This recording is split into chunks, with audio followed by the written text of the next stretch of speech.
오는 2024년부터 학교 현장에 적용되는 교육과정이 진통 끝에 확정됐습니다.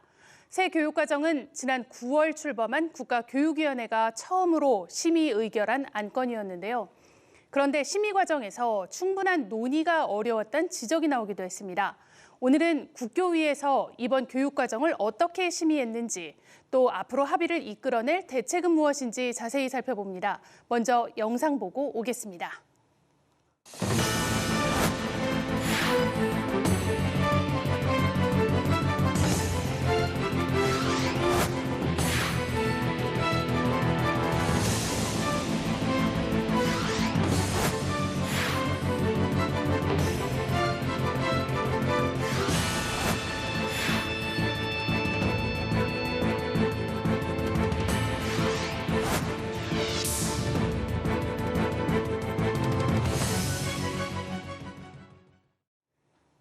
네, 김태준 국가교육위원회 상임위원과 함께 자세한 이야기 나눠봅니다. 네, 위원님 어서 오세요. 네, 안녕하십니까.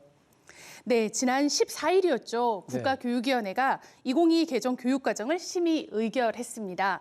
올해 안에 교육과정을 고시하기 위해서 정말 일정이 촉박했던 것 같습니다. 네, 심의부터 의결까지요. 전반적으로 어떻게 진행이 됐을까요?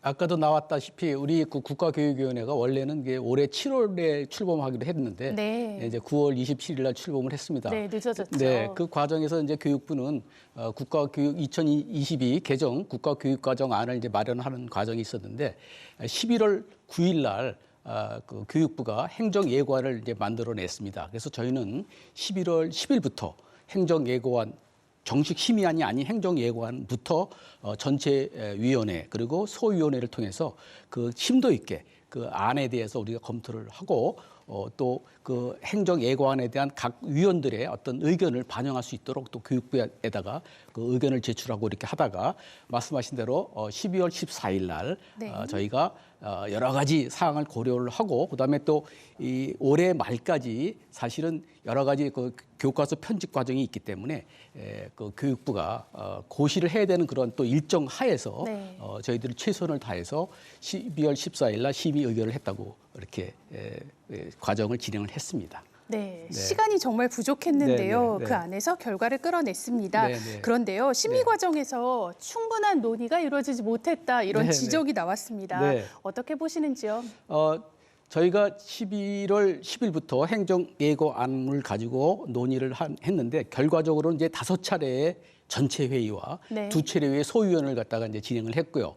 그리고 12월 14일에는 우리가 아주 치열하게 논의를 한 결과 그 굉장히 쟁점되는 사항들이 있습니다. 그 쟁점되는 사항들에 대해서는 소위원회에서도 아주 논의를 많이 했는데 더 이상 이 쟁점되는 사항에 대해서 합의를 도출하는 것은 굉장히 힘이 들다. 그러니 우리가 소위원회에서 합의된 사항이 11개가 이제 논의가 됐는데 그중에서 5개가 합의가 됐습니다. 그래서 5개에 대한 합의된 사항을 우리가 받아들이면서 우리가 미처 합의 못한 사항들은 2023년이 되면 국가교육위원회가 정식으로 국가교육 개정에 대한 수정 보완을 할 수 있는 그런 권한을 갖기 때문에 추후에 우선적으로 그런 쟁점된 사항을 논의하자. 그러니까 이번에는 조건부 교육부의 2022 개정 교육 과정을 받아들이자 하는 식으로 많은 위원들이 그런 식의 의사를 표명을 했기 때문에 우리가 거기서 이제 심의 의결을 이제 하려고 하는 과정에서 위원 3분이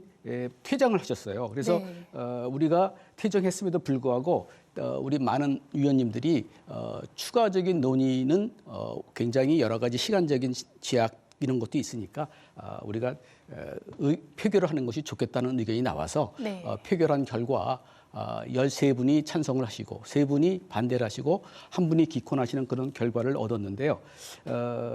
저도 좀 이제 뭐 여러 가지 자유민주주의의 표기라든지 성소수자 문제 이런 것들에 대해서 우리도 합의를 했으면 하는 그런 바람이 있지만 그게 여건상 합의가 못된 것에 대해서는 굉장히 아쉬움이 있습니다.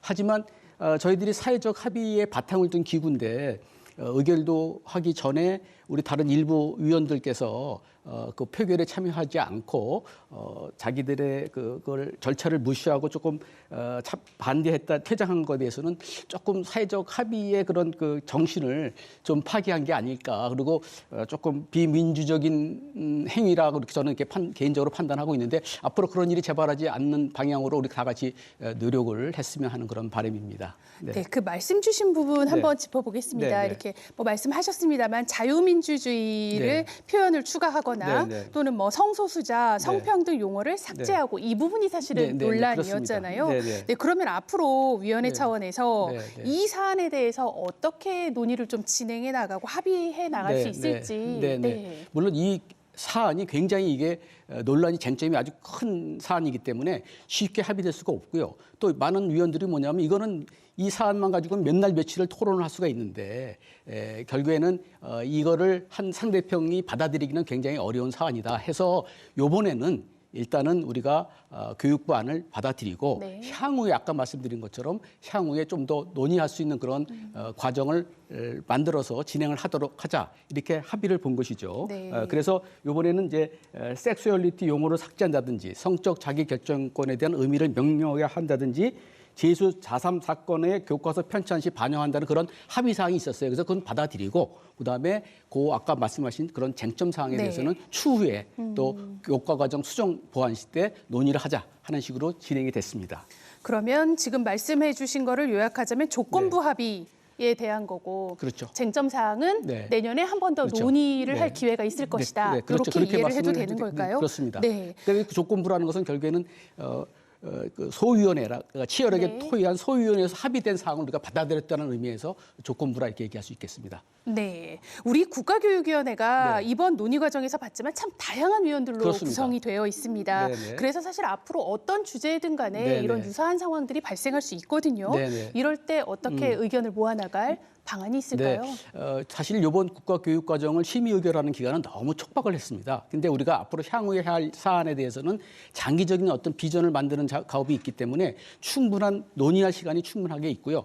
또 이번에 그런 그 과정을 교훈 삼아서 우리가 소위원회를 활성화한다든지 그렇지 않으면 다양한 사람들의 국민들의 의견을 수렴하는 과정을 통해서 우리가 조금 더 합의되는 그런 그 절차를 마련하고 그런 거를 해낼 수 있다고 저희들은 믿고 있습니다. 네, 마지막으로 하나만 좀 짧게 여쭤보겠습니다. 정말 국가교육위원회가 출범하고 숨가쁘게 오늘까지 달려왔는데요. 우리 내년에 어떤 활동들 계획하고 계신지 궁금합니다. 그러니까 국가교육위원회는요, 교육 비전, 중장기 정기 정책 방향, 그다음에 교육제도 개선과 관련된 국가교육 발전 계획을 수립하고, 그다음에 말씀드린 것처럼 국가교육 과정에 대해서 기준을 정하고 내용을 고시하면서 또한 국가 정책에 대한 국민 참여를 유도하는 거거든요. 근데 내년에는 일단은 이제 국가 교육 발전 계획을 수립하는 준비 원년으로 삼아 가지고요. 저희가 전문위원회, 특별위원회를 구성을 해 가지고 앞으로 10년간 그런 국가 발전 계획을 만드는 그 제1차 10년 장기 계획을 만드는 원년으로 삼아서요. 여기를 만드는 데 집중하고요. 그다음에 저희는 이제 국민 참여를 유도하기 위해서 약 500명의 국민 참여위원회를 구성을 해가지고요, 교육 정책이라든지 여러 가지 교육 과정에 대한 의견 수렴을 하는 그러한 장치를 추진해서 진행할 예정입니다. 네, 우리 뭐 교육 과정뿐 아니라 사실 10년 앞으로 10년 동안의 그렇습니다. 국가 교육 발전 계획을 만들어야 하는 또 어깨가 무겁습니다. 그렇습니다. 네, 국가 교육의 큰 틀을 짜는 만큼 다양한 의견들 잘 수렴해서 해주시리라 기대하겠습니다. 열심히 하겠습니다. 네, 오늘 말씀 감사합니다. 네, 감사합니다.